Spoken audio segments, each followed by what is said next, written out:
உலகின் டாப் சோம்பேறி நாடுகள். முதலிடத்தில் இந்தோனேசியா. இந்தியா இந்த லிஸ்டில் எந்த இடம் என்பதை பற்றி இந்த பதிவில் பார்க்கலாம். இன்றைய நவீன வாழ்க்கை முறையில் உடல் செயல்பாடு நாளுக்கு நாள் குறைந்து வருகிறது. வாகனங்கள், அலுவலகத்தில் நீண்ட நேரம் உட்கார்ந்து வேலை செய்வது, ஆன்லைனில் பொருட்கள் வாங்குவது, உடனடியாக வீட்டுக்கு வரும் உணவு சேவை போன்ற காரணங்களால் மக்கள் நடப்பதை சோம்பேறியாக வருகின்றனர். அப்படி உலகின் சில நாடுகள் மிகவும் சோம்பேறியான நாடுகள் பட்டியலில் இடம்பெற்றுள்ளன. இதில் முதலிடத்தில் இந்தோனேசியா உள்ளது. அந்த நாட்டின் ஒரு மக்கள் நாளுக்கு சராசரியாக 3513 அடிகள் மட்டுமே நடக்கிறார்கள்.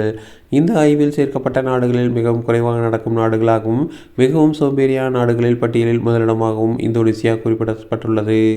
அடுத்ததாக சவுதி அரேபியா. சவுதி அரேபியன் மக்கள் ஒரு நாளைக்கு சராசரியாக 3807 அடிகள் மட்டுமே நடக்கிறார்கள். இங்கு மிக அதிக வெப்பமான வானிலை இருப்பதால் மக்கள் வெளியே செல்ல தயங்குகிறார்கள்.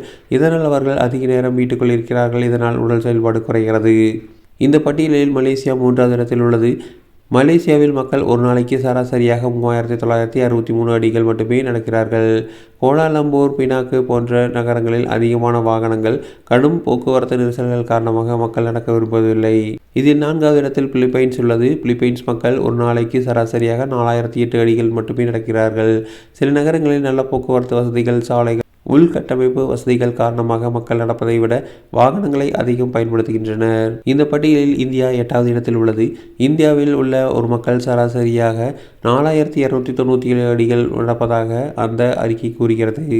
வாழ்க்கை முறை மாற்றங்கள், வாகனங்களின் மீது அதிக நம்பிக்கை, உட்கார்ந்து செய்வது போன்ற வேலைகள் காரணமாக டெல்லி, மும்பை, பெங்களூரு போன்ற பெரிய நகரங்களில் மக்கள் நடப்பது குறைந்துள்ளதாகவும் சொல்லப்படுகிறது.